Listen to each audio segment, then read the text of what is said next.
sebelum kalian nonton video ini, jangan lupa subscribe, like, komen, dan share. Oke?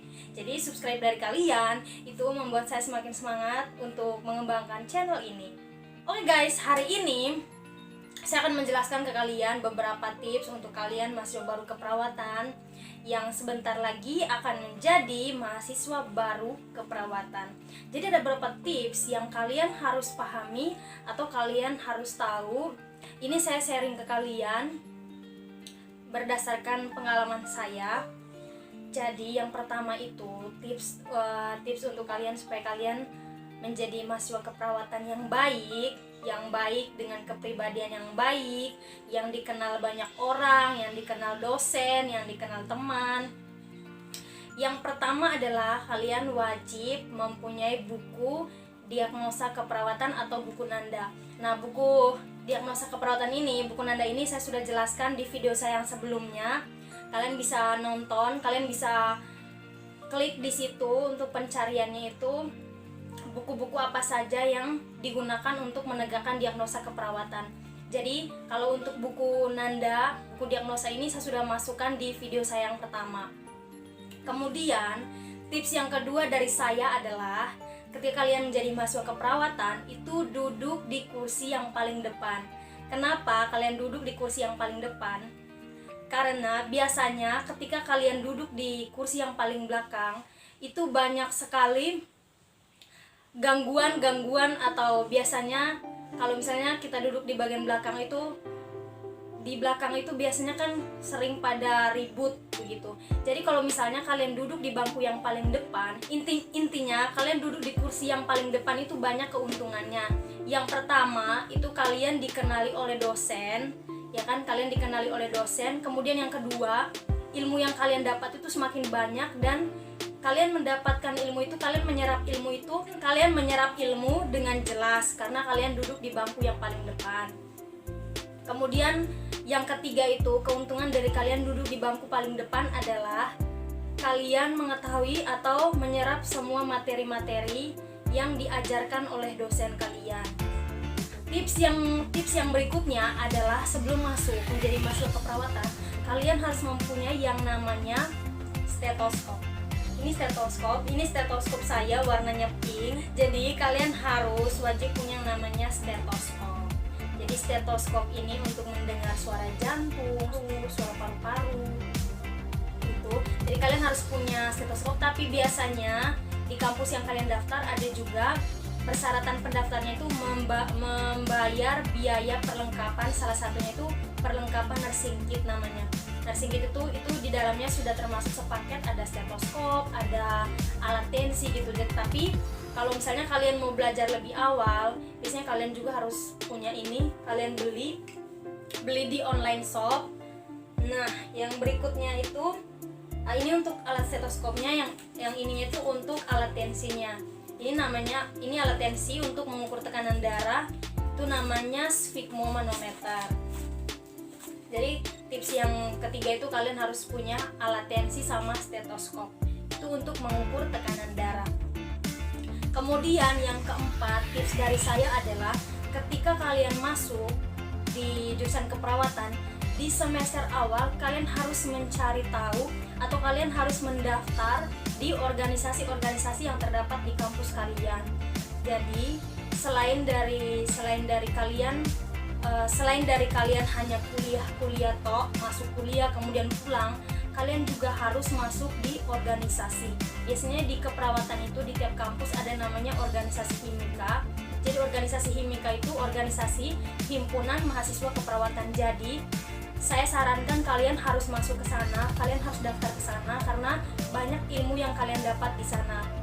Selain dari kalian pintar berbicara, melatih mental kalian, banyak pengalaman-pengalaman dari kakak senior kalian yang sudah bergabung di sana untuk mengetahui seperti apa organisasi dari himpunan mahasiswa keperawatan tersebut.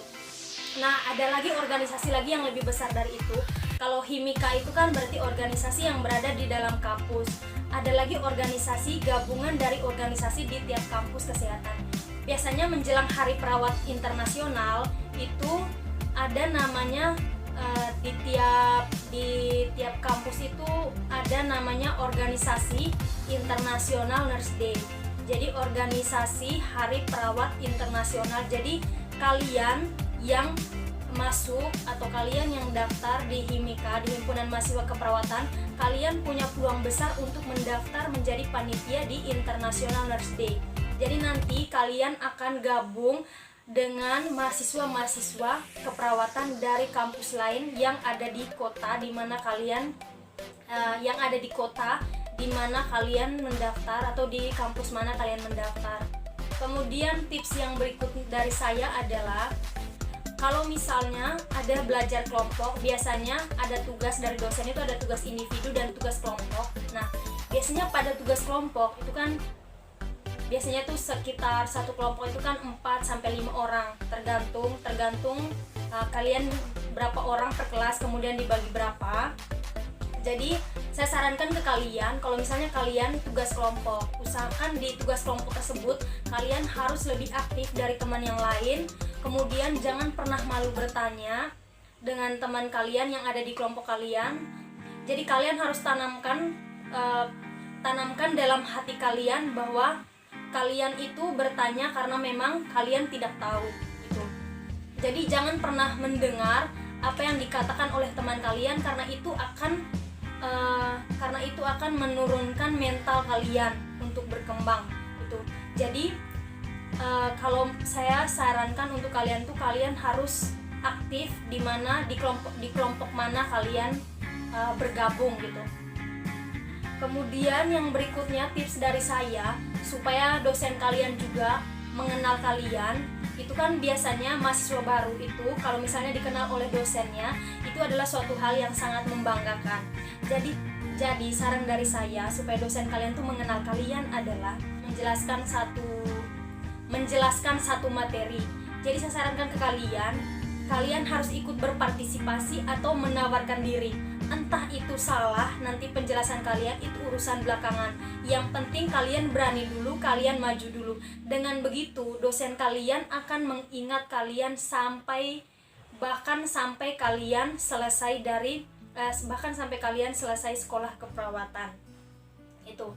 Dan bahkan mungkin kalian juga sering dipanggil oleh dosen tersebut untuk membantu dosen tersebut gitu. Jadi saya sarankan kalian untuk menawarkan diri, meskipun pada akhirnya entah itu salah atau benar, entah itu tidak masuk akal apa yang kalian sampaikan, kalian hajar saja dulu gitu. Itu saran dari saya. Tips yang berikutnya adalah menyemangati diri kalian. Nah, menyemangati diri kalian dengan cara apa? Nah, untuk menyemangati diri kalian, kalau saya tidak berkomentar banyak bagaimana cara menyemangati diri kalian, tapi kalian sendirilah yang harus mengenal bagaimana diri saya menyemangati diri saya. Biasanya kalau pengalaman dari saya, kalau misalnya pulang sekolah atau pulang kampus itu, misalnya apa yang kalian dapat di kampus yang kalian tidak mengerti, pulangnya itu kalian tulis di buku catatan kecil ataukah tempel di kamar kalian, di kamar kos, tempel di situ kata-kata yang kurang dimengerti gitu. Biasanya bahasa-bahasa medis itu kan biasanya kurang dimengerti. Jadi usahakan dari kalian, saya sarankan kepada kalian adalah kalian harus menyemangati diri kalian dengan cara kalian masing-masing gitu. Oke guys, mungkin itu saja tips dari saya. Semoga tips dari saya ini bermanfaat untuk kalian. Jadi jangan lupa kalian harus komentar di video ini, saya mau buat video apa lagi selanjutnya. Dan sebelum saya menutup video ini, kalian like, komen, dan subscribe. Oke, jangan lupa subscribe. See you next video.